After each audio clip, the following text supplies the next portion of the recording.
Am I alive? Am I really alive?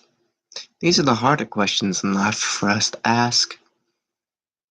The harder questions in life for us to ponder.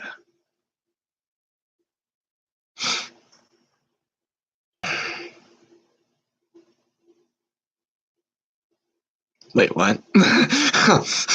um,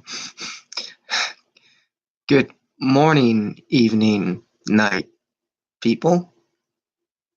I'm about to go to bed, but I just wanted to, I guess, talk about a random subject. I don't know.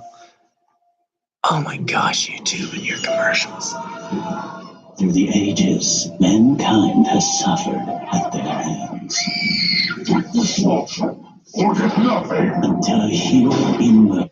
Take this small check, or nothing. I render unto Caesar what is Caesar's, you dumbo. Sorry. So yeah. I'm tired. Wow. So anyways, the general idea of, I guess, what I'm going to talk about is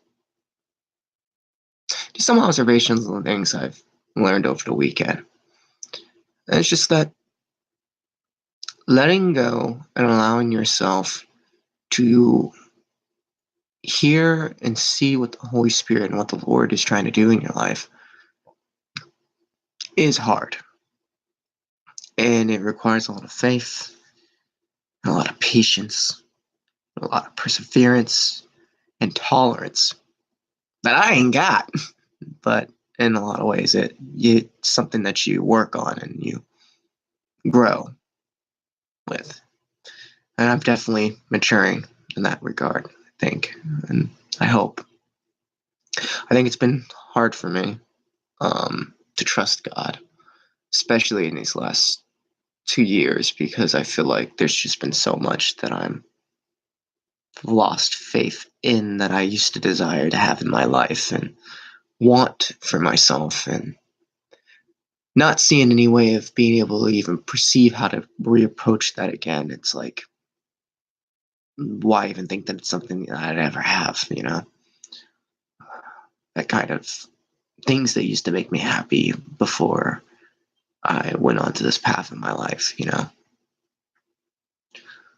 But I think the Lord, at times, not only likes to surprise you with that which you think that you would not be willing to open your mind to, but also, you know, He's the one who humbles you through having you become aware of that which you never knew you needed. Also, we got tea, so I'm going to get us onto that tea hype before that tea starts ringing, and then I wake up everybody like a hermit. Anyways. Oh, is my battery running low? Well, thank you, computer. You're so nice. How much time do I got?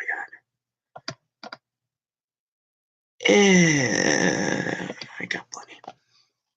Enough for 10 minutes. So, I guess. Yeah. I was talking to a friend of mine, and I said something to an issue that he was dealing with. Not saying this to exalt myself, just saying that I'm glad that he took my advice and that I guess it seemed to work out.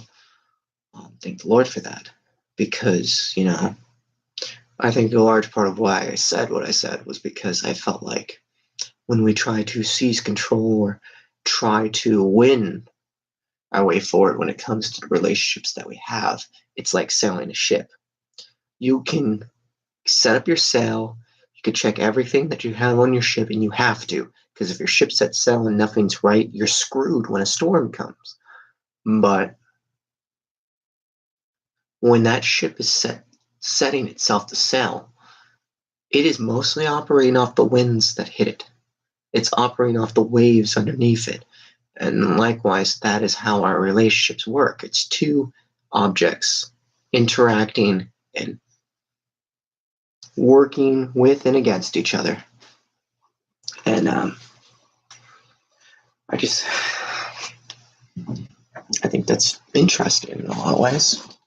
humbling in other ways, and scary in a lot of ways. I'm not quite sure.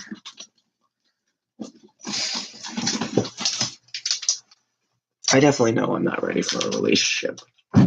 Barely can handle my friendships without being stressed out. So for me, these last 2 years have been more of a lesson in trying to learn from the mistakes of my past relationships rather than try to rush into a new one. For the most part, actually, I think of myself and a large part of this whole celibacy and just, just trying to, not be anything to anybody. It's like, trying to re-virginize yourself, I guess, in a way, because my flesh is tainted. I've harmed myself a lot.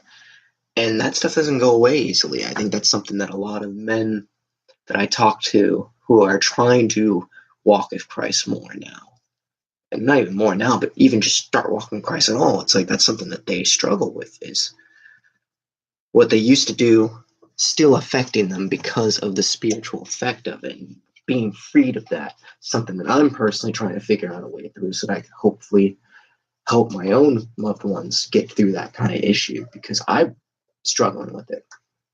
But I do believe that the Bible makes it clear that, regardless of your sin, even a harlot can be made a virgin again in the eyes of Christ because of the redemption and the love that he brings and the restoration that comes from that. And so I find that for me, the hardest part and why I think it's so hard for my walk is because of how far it is that I disobeyed God in the flesh before I came to it.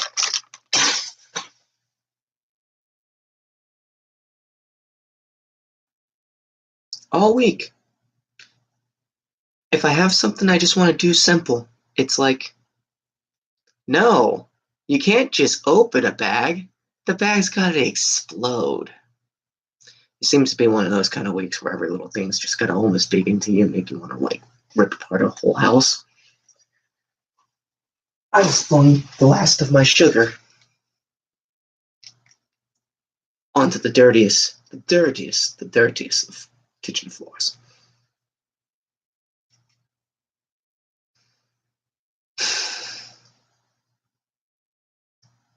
Decisions for later. Anyways, at least I have a limit. And it's chamomile, so you don't technically need sugar for chamomile. But anyways, before I get sidetracked any more than I already am, the gist of what I'm trying to say is that God is in the business of establishing order and pattern and recognition, identification, identity. He's there to establish an identity. And what I find interesting about relationships, whether they're friendships or romantic relationships, and I think the goal is to work over the next couple days, because I've just been doing a lot of reading, and there's a lot you could talk about on the issue of relationships in general. C.S. Lewis, his book, The Four Loves, breaks down into it: agape, eros, you have philia, and storge. And those four loves diffuse into everything that we do. And the greatest of those is the agape, the love of the Father for all of creation, the love of the brother for all of creation, and the bride, the love of the Spirit for all of creation and its students. And the love of creation for its creator, that kind of relationship. But you also have, storge, which I believe is the familial love. You have philia, which is love between friends. You have eros, the love between lovers, and all these things you can find reflected in the Bible. So one of the things I behoove you all to do is to look up the C.S. Lewis Four Loves and watch it, because they have a wonderful animated sketch. It's like an animated sketch of the lecture, which is then also read as a voiceover. So that's something that you should really get into if you like those kind of things. C.S. Lewis, The Four Loves. I love C.S. Lewis's works. I'm one of those kind of cliche Christians that really likes it. But again, I would say that Four Loves and the Screwtape Letters, or the Screwtape Letters, yeah, the Screwtape Letters are like my favorite C.S. Lewis things to just dive into anytime, because I can listen to them anytime, any season of my life, and benefit from it because of what they're dealing with and how they approach these topics. Actually, shoot, I'm going to listen to Screwtape